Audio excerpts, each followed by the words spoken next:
हरियाणा में नए डीजीपी की नियुक्ति को लेकर पूरा सिस्टम कंफ्यूजन में है। क्या शत्रुजीत कपूर ही डीजीपी पद पर बने रहेंगे या कोई और नया चेहरा हरियाणा की कानून व्यवस्था को संभालेगा? डीजीपी की नियुक्ति पर फंसे पेच ने अब नई बहस को छेड़ दिया है। क्या वजह है कि हरियाणा डीजीपी की कुर्सी पर अभी तक संदेह बरकरार है? वहीं यूपीएससी को भेजे गए पैनल को लेकर सरकार पर भी सवाल उठ रहे हैं। नमस्कार, मैं प्रतिमा दत्ता। हरियाणा डीजीपी को लेकर चल रही खींचतान अब शायद खत्म होने वाली है। ऐसा इसलिए क्योंकि हरियाणा की सैनी सरकार की तरफ से भेजे गए पैनल को यूपीएससी ने वापस लौटा दिया है। यूपीएससी ने साफ कर दिया है कि हरियाणा में डीजीपी का पद खाली है ही नहीं। शत्रुजीत कपूर सिर्फ छुट्टी पर गए हैं और इसलिए ओपी सिंह को फिलहाल ये जिम्मेदारी दी गई है। पैनल पर आयोग ने साफ तौर पे कह दिया है कि ये वैलिड है ही नहीं और अब गेंद प्रदेश सरकार के पाले में है। सरकार के पास दो रास्ते हैं, पुराने डीजीपी की वापसी या फिर डीजीपी की कुर्सी को खाली करना। यहाँ सवाल ये उठता है कि क्या सरकार शत्रुजीत कपूर को वापस लाएगी या फिर किसी दूसरे पसंदीदा अधिकारी को प्रदेश की कानून व्यवस्था का जिम्मा सौंप देगी।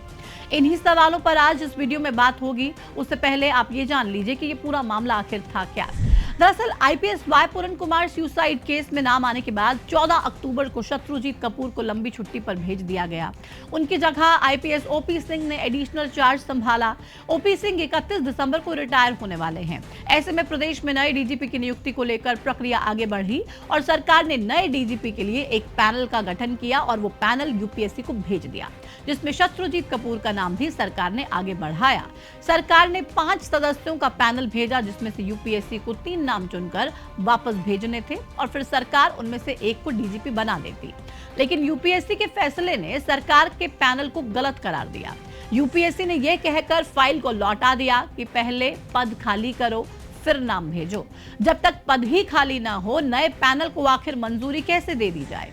यूपीएससी का सवाल सीधा था। शत्रुजीत कपूर ना हटाए गए और ना ही सस्पेंड हुए, सिर्फ छुट्टी पर गए हैं, कभी भी वापस काम पर लौट सकते हैं। तो ऐसे में नया डीजीपी कैसे और क्यों बनाया जाए? यानी कि असल में डीजीपी की कुर्सी अभी भी शत्रुजीत कपूर की ही मानी जा रही है। यूपीएससी ने सरकार के फैसले को तकनीकी रूप से गलत साबित किया। यूपीएससी ने सरकार के सामने ये शर्त रखी कि अगर राज्य सरकार चाहे तो शत्रुजीत कपूर का ट्रांसफर कर सकती है, लेकिन औपचारिक तौर पर यह फैसला लेना होगा कि शत्रुजीत कपूर को आगे डीजीपी के रूप में रखना है या फिर नहीं रखना है।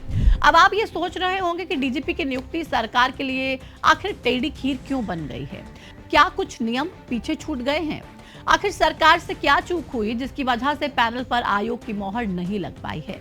इसके लिए ये जानना बेहद जरूरी हो जाता है कि डीजीपी की नियुक्ति कैसे होती है, कौन से वो नियम है जिसके आधार पर यह तय होता है कि किसे डीजीपी बनाया जाएगा। तो चलिए आपको ये भी बता देते हैं।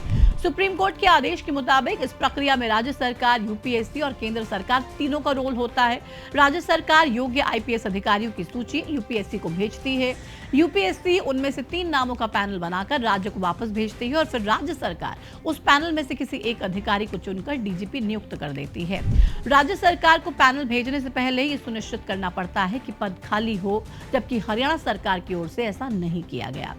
आयोग ने यह कहकर पैनल को खारिज कर दिया कि शत्रुजीत कपूर फोर्स लीव पर नहीं गए थे, खुद छुट्टी ली थी, इसलिए पद खाली नहीं माना जाएगा। यूपीएससी के इनकार के बाद अब सरकार के फैसले पर सबकी नजरें टिकी हुई हैं। सरकार किसे नया डीजीपी घोषित करेगी, अब ये देखना दिलचस्प होगा। लेकिन इस पूरे प्रकरण ने बीजेपी सरकार को असहज जरूर कर दिया है और प्रशासनिक तैयारियों पर भी गंभीर सवाल उठे हैं।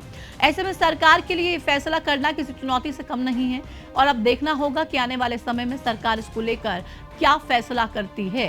सरकार क्या वाकई में शत्रुजीत कपूर की छुट्टी करती है या फिर छुट्टी से वापस लाके शत्रुजीत कपूर को ही डीजीपी की कमान सौंप देती है एक बार फिर से? ये तमाम चीजें देखना दिलचस्प होगा। फिलहाल जो भी अपडेट आएगा वो आप तक पहुंचाने का हम काम करेंगे। इस वीडियो में फिलहाल इतना ही। मुझे दीजिए इजाजत। नमस्कार।